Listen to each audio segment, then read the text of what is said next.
Welcome back, everyone. Today I'll be doing a video about this guy's books right here. This guy happens to be Herbert George Wells, or better known by the name H.G. Wells. He is the man who invented the idea of time machines, the one who first wrote the first Alien Apocalypse book, and basically did a whole lot for the science fiction genre. And his books were some of the first science fiction books ever written. Now today I will be reviewing primarily The First Men in the Moon, which is the book of his that I most recently finished, but I'll also be doing a book haul because I bought a whole bunch of his books off of Amazon right here, and I have them arranged in publication order, so I'll show you all of them. We've got The Time Machine, which I have read, The Island of Dr. Moreau, which I'm currently reading, my bookmark is inside it, The Invisible Man, which I have read, War of the Worlds, which I have read, Sleeper Awakes, which I have not read, The First Men in the Moon, which I just read, and which I will be reviewing, The World Set Free, which I have read. Okay, I actually haven't read it. I have not read The World Set Free, and I have no clue why I said I had. Must have tripped over my words or something, but I have not actually read The World Set Free. And Fascinating Short Stories. This is a short story collection, and I haven't read all the short stories in this, but I've read one or two of them. I wanted to do like a fast review of each of H.G. Wells' books that I have read. So The Time Machine has to be one of my favorite books of his. It's also like one of the shortest. It's only a little over 100 pages long. And yet it says so much. It's amazing how H.G. Wells can say so much with so little words. And honestly, this is probably one of my favorite, if not my most favorite, of H.G. Wells' books. And I read half of this when I was like 9 or 10 years old, but I remember I got really freaked out by the Morlocks, so I DNF'd the book.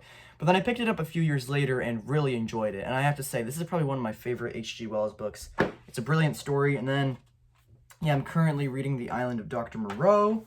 Put that down there. And The Invisible Man, I really enjoyed. This book does such a good job of keeping up the tension and conflict in the story. It is very fast-paced and thrilling story that had me hooked, and I really enjoyed the whole thing.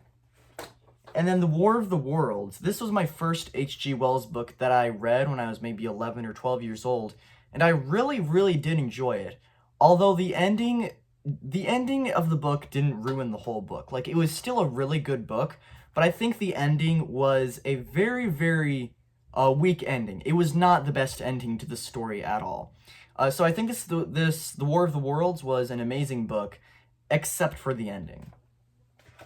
And then we come to the book that I'm actually reviewing in this video, which is The First Men in the Moon. The First Men in the Moon is a science fiction novel first published in 1901. It is the story of two men named Mr. Bedford and Mr. Cavor, who meet each other, and Mr. Bedford finds out that Cavor is doing all these crazy science experiments in his house, and Cavor ends up creating this anti-gravity thing, which, like, reverses gravity, and it's called Cavorite, named after Cavor, of course, who created it.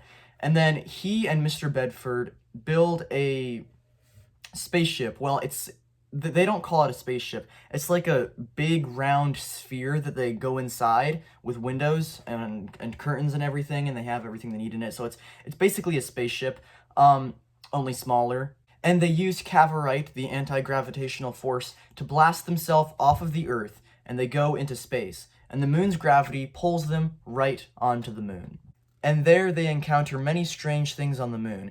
They thought that the moon was a very desolate and barren place, but it turns out that the moon is actually full of life. Now, first of all, the science in this book is very outdated. Of course, that's to be expected. It was published in 1901, that's over 100 years ago. So the science in this book is very outdated, but that didn't bother me at all because, like, it's fiction. Fiction doesn't need to be completely scientifically accurate. Also, this book, C.S. Lewis drew a ton of inspiration from this book for his space trilogy, which I absolutely love the space trilogy, one of my favorite series ever. And so it was really interesting reading this and seeing where C.S. Lewis got a lot of the inspiration for his space trilogy. Now, to put this in short, I absolutely loved this book. I loved it so much. It took me just a few days to finish it, and I loved every second of it. this might beat The Time Machine. I think this maybe is my favorite H.G. Wells book that I've read so far. But it is kind of hard to decide because The Time Machine is wonderful as well. But man, this book was so good. I think it might be even better than The Time Machine. All of the descriptions in this book are so vivid and plant just such a clear picture in your head so that you can very clearly imagine everything that's going on in the book. And it puts you right into the characters' perspectives. You feel all the characters' emotions, and you feel like you're experiencing the whole story alongside with the characters. And the world building is incredible. So there's these aliens on the moon called the Selenites, and they learn about the history and culture of the Selenites and all the aliens on the moon. And the world building for that was just so brilliant and excellently well written. The history and culture of the Selenites is so well done and incredibly creative. Whenever I wasn't reading this book, I was constantly thinking about it. Love a book that can do that. That can have you hooked on its story and so connected to its characters to such an extent that even when you're not reading about it, you're pretty much thinking about it constantly. And also, aside from the world building, I think our two main characters were easily the best part of this book, Bedford and Cavor. They feel so real to me. I felt all their emotions while reading this book, felt like I was there experiencing the whole story with them. I really love the character journey that Mr. Bedford goes on, and Cavor as well, but especially Bedford.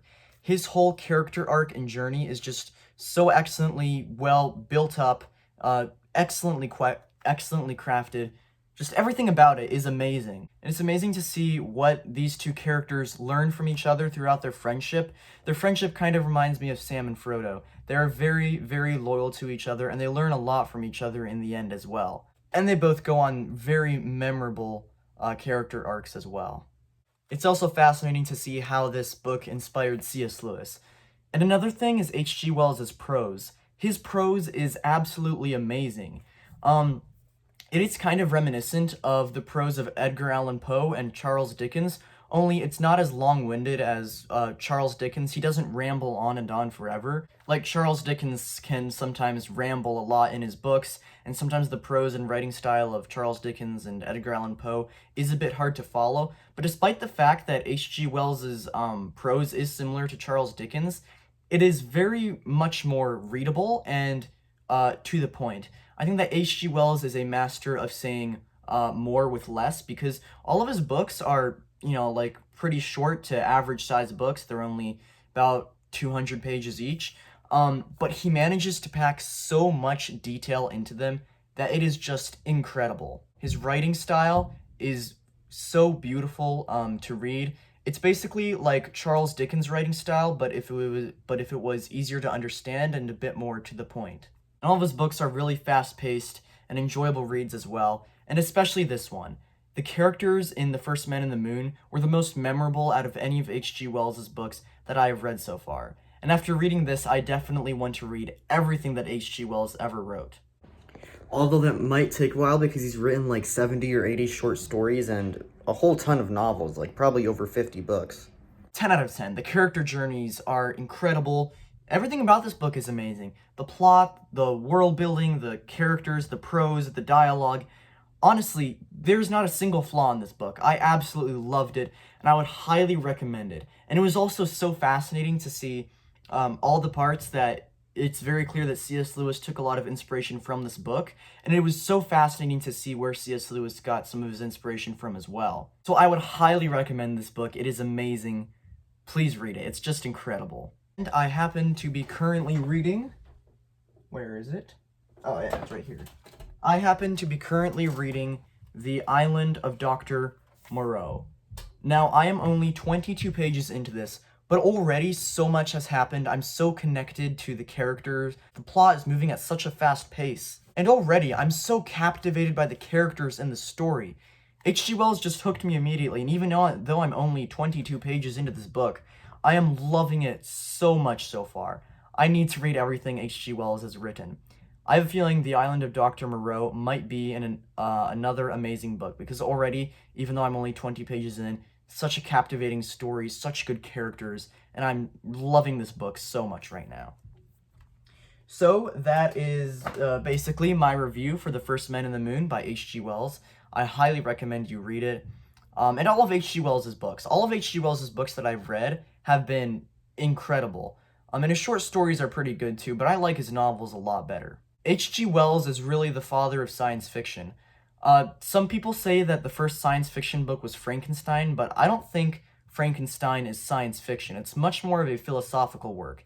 The only science fiction part in Frankenstein is the creation of Frankenstein's monster, but all of that is just glossed over in just a single chapter. And I don't think, in my opinion, Frankenstein was not the first science fiction book. I believe that science fiction started, or at least science fiction kicked off, with Jules Verne and H.G. Wells. H.G. Wells' books are absolutely amazing. His most famous one is probably The War of the Worlds, because I think it was one of the first book that invented the idea of an alien apocalypse, of aliens from other planets coming to visit Earth. And H.G. Wells was also the person who first came up with the idea of time machines as well. But anyway, all of his books are just amazing. I highly recommend you read every one of them. Maybe you should start with The Invisible Man, because The Invisible Man is probably the most fast-paced of his stories. But honestly, all of them are amazing. You can read any of them, most especially The First Men in the Moon. It was incredible. But anyway, that is my review for The First Men in the Moon, and sort of brief reviews on some of H.G. Wells' other books that I've read. But anyway, thank you so much for watching this video. I hope you enjoyed it. Please read The First Men in the Moon. It's absolutely incredible. But thank you so much for watching this video, and for now, farewell.